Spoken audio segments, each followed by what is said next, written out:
Okay, so I'm joined by Dave Allen, better known as the White Rhino. How you doing, mate? I'm very well, thank you. Yeah, I'm glad to be on.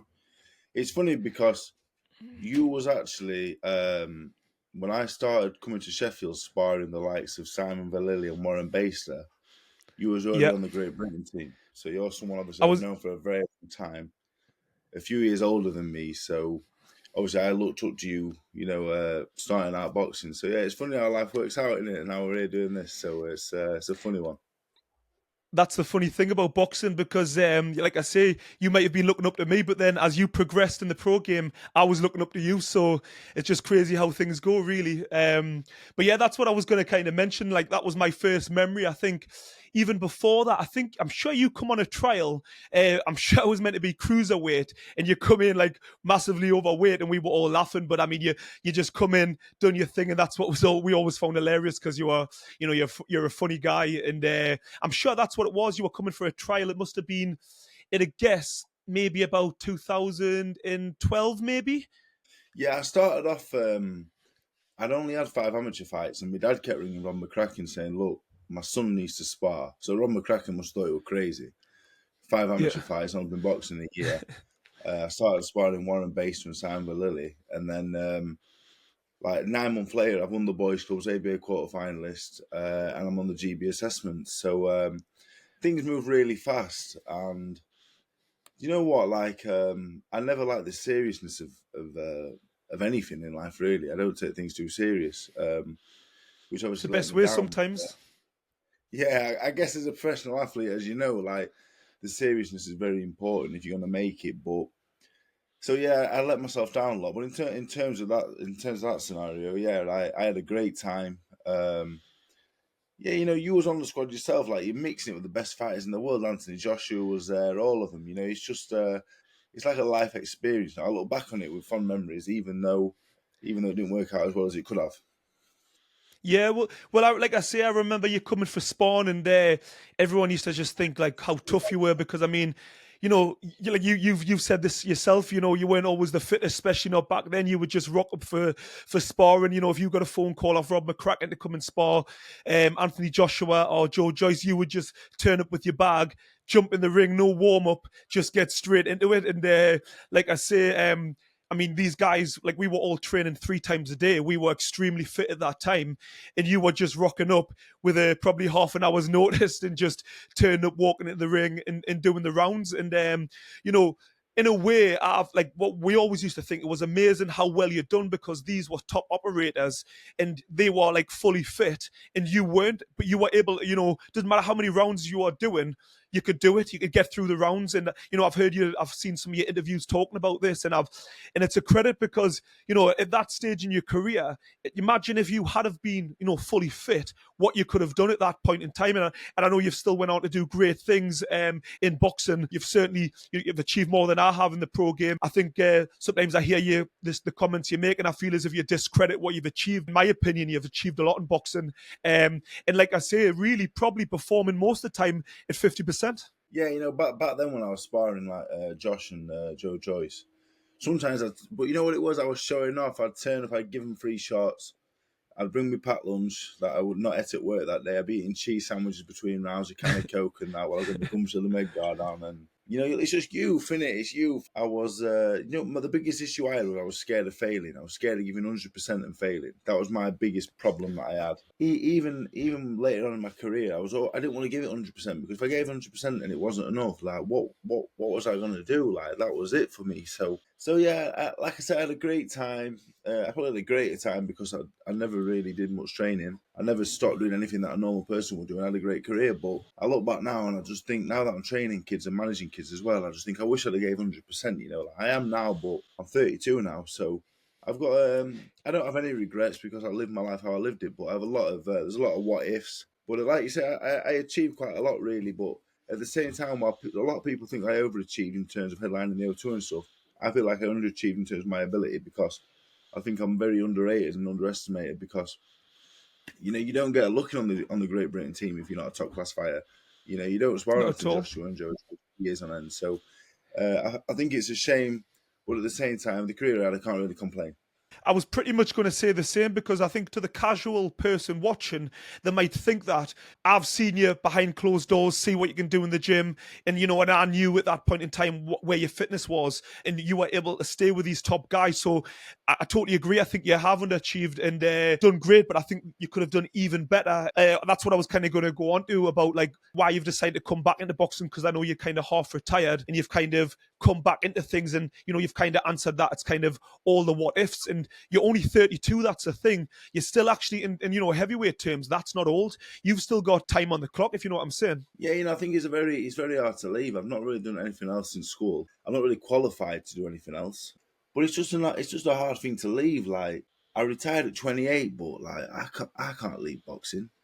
Even when I can no longer fight anymore, I want to train and manage. And I don't know, boxing is my identity. Really, that's how I feel. Like if I'm not a boxer, then I don't feel like I'm anybody really. That's all I've been for as long as I can remember. Like, So getting into what we're going to talk about today, Joe Joyce versus Derek Chisora. What was your thoughts on that? Because I was pretty surprised. And again, we've talked about it that you've done many rounds with Joe Joyce. So I'm looking forward to hearing what your thoughts were. But yeah, I was really surprised that Joe got beaten. I know he's had them losses against Big Bang Zhang. And I'm not sure if that's took a little bit out the tank and maybe his confidence isn't quite what it was. But yeah, I really expect him to go in there, bearing in mind that I do think Derek Chisora, as we know, he is looking to retire soon. He just wants to get to 50-0. Well, not 50-0, sorry. Get to 50 fights, should I say. But yeah, I really expected more from Joe Joyce, so I was pretty surprised. I mean, he done what he done. He was on the front foot, winging away, but he's never been the greatest defensive boxer. But I just expect him to do a lot better, and I just thought he would potentially stop Derek Chisora, but you can't count Derek Chisora out. He's one of them guys. Even when you think you've got him out on his feet, he just can come back. He's amazing, really. yeah, I was disappointed in Joe. Really, obviously we know Joe a lot better than most. I think Joe's very underrated. I think people think Joe is just some big, slow swinger with no skill. You don't win Olympic. He's Yeah, the most decorated amateur of all time for the Great Britain squad. He medalled everywhere. yeah, I sparred Joe from 2012 up until about 2017. Nice fella. And I thought post Parker Dubois, he was going to go on to be heavyweight champion of the world. I had no doubt, really. I thought he was the yeah, man who could beat Usyk, he could beat Joshua, he could give Fury a fight. So for me, the disappointment in going from beating Dubois and Parker, to only 2 or 3 years later losing to Chisora at this stage, like I was baffled really. The Zhang fights I think took a lot out of him, but he's over 20 stone. He's 20 stone plus. Like he's not fast anyway, but when you come in that much overweight, and he's not carrying fat or nothing, but he's carrying extra weight. So I was yeah. surprised and disappointed with his performance because I really like Joe. Nothing against Chisora, but I wanted Joe to win. For me, it's difficult to see where he goes from here now because all world title ambitions have gone. They ain't coming back. So he drops down to domestic level, or he's done really. Yeah, I was like, he was actually my roommate for a year and a half at the end of my GB career. So, like you mentioned, he's a really nice guy, and I think, I think he on camera sometimes he doesn't always come across the most intelligent, but actually he's extremely intelligent because he's well educated. I just think he's just not the most natural on camera, and I think. I think that's one of the reasons why he hasn't really reached the heights he could have reached because unfortunately he come around at the same time as Anthony Joshua, who was Olympic gold medalist at the time, and he kind of come afterwards, Joe Joyce, and he wasn't quite as marketable as like Sir AJ was. So unfortunately, he kind of was in his shadows, and because of the lack of marketability, because he's not the most charismatic on camera, and also the fact is he is a great fighter, and he looks like he's just a slow guy, but you've sparred many rounds, and I've done a little bit of tech spar with him in the past. He's got such an unorthodox timing that he kind of catches you. Like it's almost like you go to slip his shot, and as you come back in, the shot comes. It's like his timing's really hard to get, and the fact that he's got a great chin, he stays on the front foot, he's huge. Yeah, I think he's massively underrated. Yes, I wouldn't say he's got the greatest defenses in the world. I think that's quite obvious, but I think he was a bit of one of those guys just avoided like high risk and not a lot of reward. And I think he's just kind of, I don't think his career has went in the path that it should have been a lot better, but I think he's just been avoided really.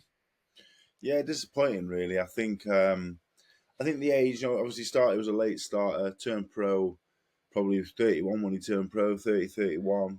I actually got Yeah. offered his pro debut. They wanted to fight me. David Hay rung me once. I was so excited. The phone rang. It's David Hay. I thought, oh my God, what does David Hay want? I thought, I've made it. And he said, do you want to fight Joe Joyce? And I said, no, don't ring me again. So, but yeah, so yeah, for Joe, I'm disappointed, really. I would love to see Joe fight Fraser Clark, to be honest. Do you know what it is? Yeah, Clark, that fight would be great. Yeah, I or think. maybe I mean, I've watched them spar many rounds in the gym, like yourself, and they also fought in the amateurs where Joe Joyce won.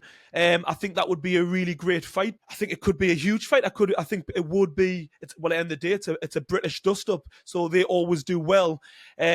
But yeah, I'm really interested to see what direction he's going to go. But yeah, I am disappointed in the way his career has went. But and yeah, with regards to Derek Chisora, I don't know. I've seen talks that he might be fighting Johnny Fisher next. Whether that comes off, I know, is that a guy that you've maybe sparred with as well? yeah, I know Johnny. I spotted Johnny a few times. Me and Fisher is a fight that's been spoken about. I don't really like Fisher's Chisora, to be honest. Too soon for Fisher, I think. Although I could I see agree. him possibly being too fresh for Chisora if it happened in about 6 months' time. The fight for Chisora, for me, Chisora White 3. Um, Yeah, yeah. that makes the most sense. If Chisora wins, his 50th fight could be a world title fight. If he loses against White, he could box Fisher. So he's got loads of options. Chisora's been one of the biggest fan friendly fighters that we've ever had. So he can pretty much pick and choose what he wants at this stage. But I would like to see him and Dylan White have the third one. Yeah, that would be a great fight. And like Chisora, and just briefly on Joe Joyce again, it's like the fight was a great fight to watch. I mean, two big guys slugging it out. So it's like with Joe Joyce, he's surely, I know people are probably going to be saying that he should retire, but there's still options on the table. And like Chisora, the amount of times that we thought he's done and he just keeps coming back, he's never ever going to be in a dull fight. And with regards to Fisher, I think it is a little bit too early, but I do think it's a fight, even if it happens now, because he can punch, and I was impressed with his last fight. I mean, he fought Alan Babic, and Babic's not really a natural heavyweight, but like I was still impressed nonetheless, and I think he has got good potential. At first, I think I thought he was just a bit of a big lump who could punch a bit, but I've seen a lot of technical improvement with Johnny Fisher, so I think he is one to watch out for. I just think they need to guide him correctly and just get the right fights at the right time. Because I think, what is he? I think he's like, is he 24 maybe? I think he's quite young. Yeah, 25. 25, so he's quite young. So yeah, plenty of good fights out there. The next fight the next card I want to look at, Crawford versus Israil Madrimov over in LA. Turkey Al Sheikh's absolutely pulling everything out. It's amazing the shows that he's putting on. He's absolutely changed boxing. I mean, I don't know if you've seen much about the card. I think there's even at the public workouts, there's going to be fights on the public workouts. I mean, he's doing things that I just haven't seen. The money that he's got and the fights that he's putting on is just amazing. What's your thoughts on that fight with Crawford versus Madrimov? Yeah, I think the Riyadh season's great for boxing. The Fury Usyk, the Joshua Ngannou card, the what he's doing is unbelievable, really. Because the only thing that stops any fight being made is money, really.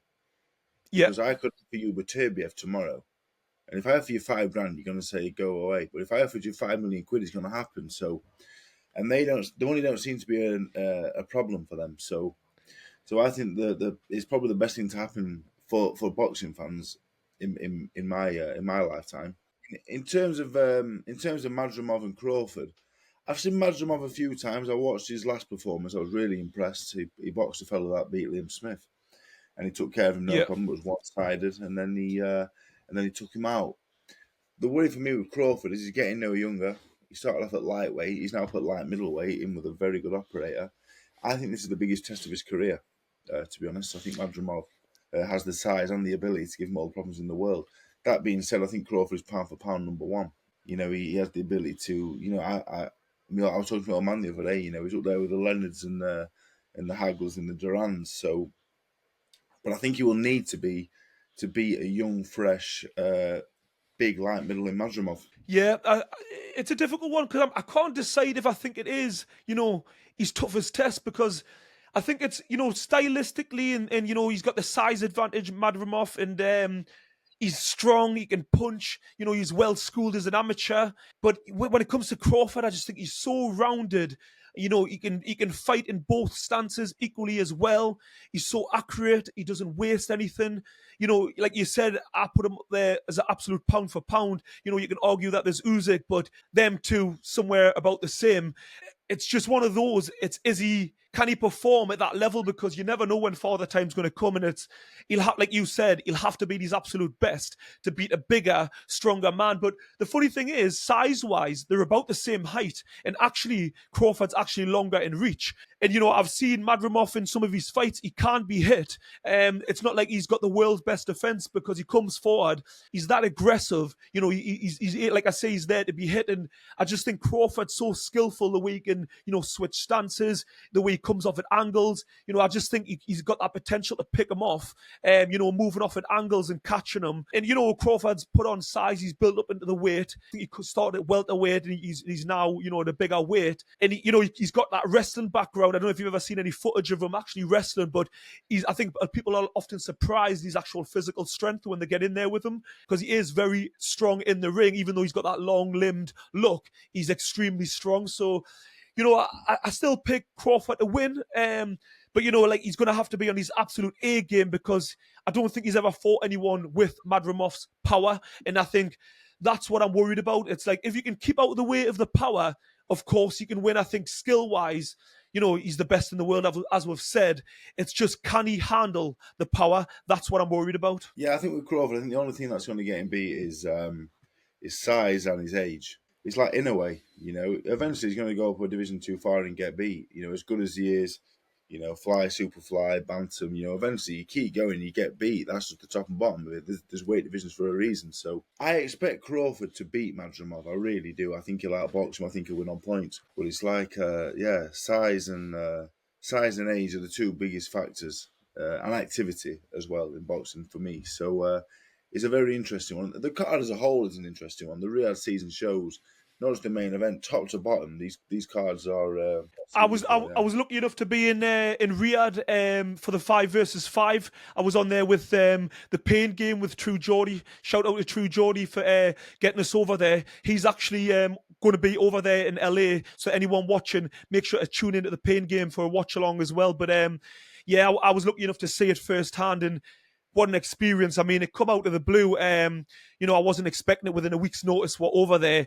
And like I say, well looked after, and just the whole setup was amazing. People talk about the atmosphere over in Saudi. For the boxing purists, it's about the boxing. Yes, the atmosphere, of course, plays its part, but the fights, the quality of fights that they're putting on are second to none. Like, every fight on that card could have been a headline fight on the 5 versus 5. And again, with this show coming up in LA, one thing that'll have, maybe, if people want to talk about atmosphere over in LA, I'm sure the atmosphere will be great, you know what I mean?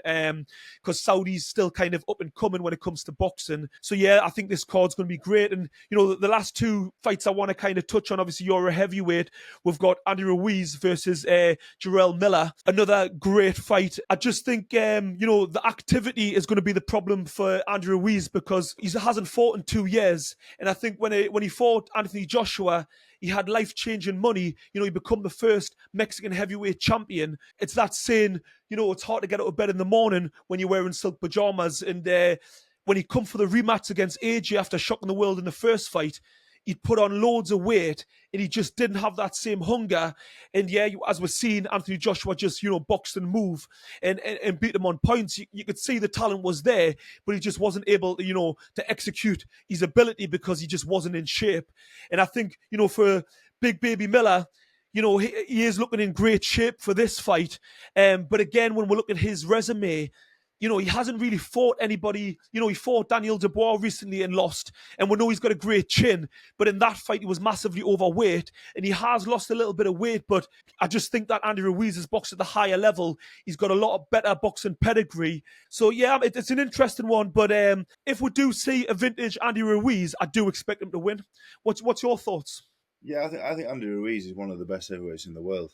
Andy Ruiz on his best day could beat anybody. I think the hand speed. I don't think there's a heavyweight out there with the hand speed that he has. The punch power he showed in the Joshua fight. He had Ortiz down a couple of times. I don't like Jarrell Miller, really. Not personally, but professionally. For me, him getting these opportunities, I don't like, really. He's failed multiple drug tests, the whole debacle with the Joshua fight. The fact that he gets these opportunities rubs me up the wrong way. There's plenty of other heavyweights out there that deserve the opportunity more than him. I hope Ruiz knocks him out, to be honest. And I anticipate that he will. Miller, even though he's lost the weight, he's too big and slow, I think. He's a handful, do you know what I mean? He's big, he's tough, does the basics all right. He's not a puncher for the man of his size. There's no real speed to him. He's just big, fit bloke. But, you know, in the Dubois fight, it was just tough. You know, the work rate wasn't even the same. So I anticipate a Ruiz win, and I'm hoping for a knockout victory, really, because, you know, I'm not bitter that I don't get these opportunities because I don't deserve them. But there's other heavyweights out there that do deserve them, and they certainly deserve them more than Jarrell Miller. 100% couldn't agree more, because when it comes to, you know, being a drug cheat, you know, it's been multiple times. To me, there's no forgiveness, and I know that sometimes it can be cross-contamination, you know, in certain cases, but it does rub me up the wrong way as well, because, you know, when fighters who really shouldn't be allowed them opportunities get them, it is extremely frustrating when you're a clean fighter. And it just goes to show, you know, boxing is a business, unfortunately, and because he makes a lot of noise, people enjoy seeing him, all the antics that he does draw the crowds in, whether you like him or not. So he gets opportunities. Unfortunately, if you're a great boxer, you know, and you're not the most entertaining, you don't draw the fans. You know, you don't get the opportunities. It's as simple as that. And that is really frustrating in boxing, but it's a business, and just that's the way it is. So yeah, I do hope that Andy Ruiz wins, because he could be in some great fights, because I think he can give any of the heavyweights trouble. It's like that Mike Tyson. I know he's not the same style, but when you've got them shorter guys who kind of bob and weave and come over the top, they give the bigger guys problems. And he's like his hand speed. You know, when you look at him physically, aesthetically, you know, he doesn't look like an athlete or a boxer of any kind. You know, he's almost like a bit of a freak of nature in that respect. But yeah, his speed and his movement and everything is unbelievable. So yeah, I'd like to see him in with a lot of other big heavyweights. So I'm hoping he wins and could push on and fight some of these other top guys. So definitely one I'm kind of looking forward to. And I am pleased that Andy Ruiz is back in the mix, because it's about time. It's been so frustrating why he hasn't just got in there and fought, because he was kind of, when he beat Anthony Joshua, he was in that number one spot, and he kind of, I don't know what his reasons were, but he kind of was cashing himself out. I think he got a little bit too big for his boots, and yeah, I don't really know his reasons, but it was madness, really. The next fight that I want to quickly talk about is Martin Bakhodir versus Jared Anderson. Another great fight. What's your thoughts on that one? I think it's a great fight. Yeah, Jared Anderson, for me, one of the best three heavyweight prospects in world boxing. I think the other two are Jalolov, who's in the Olympics currently. I don't know if you know Jalolov. Was he around when you were boxing, maybe? I didn't. Do you know what it is? I don't think I've seen him. I think he was probably come a little bit after me in that international scene. But I have seen a little bit briefly, not a load of him. But yeah, he looks like a real talent. He looks the real deal. And Moses Atama as well, who looks unbelievable for 19. But Jared Anderson, yeah, he's in that discussion of the best prospects in world boxing. I watched him on his career, and he was knocking people out. He's stepped up, and he's not showing the same power, but the ability is still there. You know, he is a big baby. You know, so yeah, it's an interesting one, because I sparred Bakhodir a couple of rounds. I thought Bakhodir was one of the best I've ever shared a ring with, even in them couple of rounds. You know, up there with Joshua, Fury, Usyk. I thought it was that good. So you hear the sparring stories about him knocking out fighter A, B, and C. So I'm not sure if it's too early for Jared Anderson, really, because I think Bakhodir is the real deal. I don't think it is too. I think the Hunter was an off night. It's a hard one to call, because I've rated Anderson for a while now, but Bakhodir, I think Bakhodir is the real deal. But I think they both are. So, you know, there's going to be no shame in the loser here. No, not at all. I've like Martin Bakhodir. I boxed in a show up in Newcastle. I don't know if it was the card that we boxed on the same show as well in Newcastle. Was it that card, or was it a different show? Sure. But yeah, Bakhodir fought in a show up in Newcastle, and I met him then. Big, huge guy. And yeah, I think he's another avoided fighter, because, you know, he's got a style. He's got great movement. He's got quick hands. He's very accurate. And yeah, from like you said on the sparring scene, he's given a lot of people problems. And I think, again, another guy who isn't being a guy that you can really promote, because he's got that language barrier, doesn't speak the best English. And yeah, he hasn't got the biggest fan base, so he hasn't really had the opportunities that he probably should have. But yeah, I think it might be a little bit too early for Anderson, because he's got all the skill in the world, but he's still very young. I think he's 24, or yeah, 24. I think he is, and he's just not quite matured yet, because 24 for a heavyweight is still very young, and he hasn't got that power. And I don't know if you've seen the interview a while back with there was an interview talking about he was struggling with the pressure, he was crying with Roy Jones, and I was quite shocked, because you're talking about a top pro at the guy, a top pro at the time, and talking about pressure. I mean, boxing's all about pressure. I mean, if you can't deal with pressure in boxing, you're in the wrong sport. And I think Roy Jones was kind of trying to comfort him, and to me, it just blew my mind, to be honest, because, like I say, boxing's about pressure. It's about being able to handle the heat, and just the fact that he's going to be fighting Martin McCauley, who's a guy who's going to be on the front foot. He's got power, great skill set. He's going to be given all the pressure in the world. So if he can't deal with it, and I think that interview was a little bit like a while back. So I'm hoping he's kind of overcome that, because he's going to be in a whole world of trouble if he can't deal with the pressure. Because Martin McCauley, for me, is massively underrated, and I wouldn't be surprised if he stops Jared Anderson, because I just think he's going to be too big, too experienced, just too big, too powerful. I don't understand why that fight's happening now, because, again, being only 24, he's got time on his side. So I think it should have been a little bit like, in a year or two down the line, really. I believe he's got that time.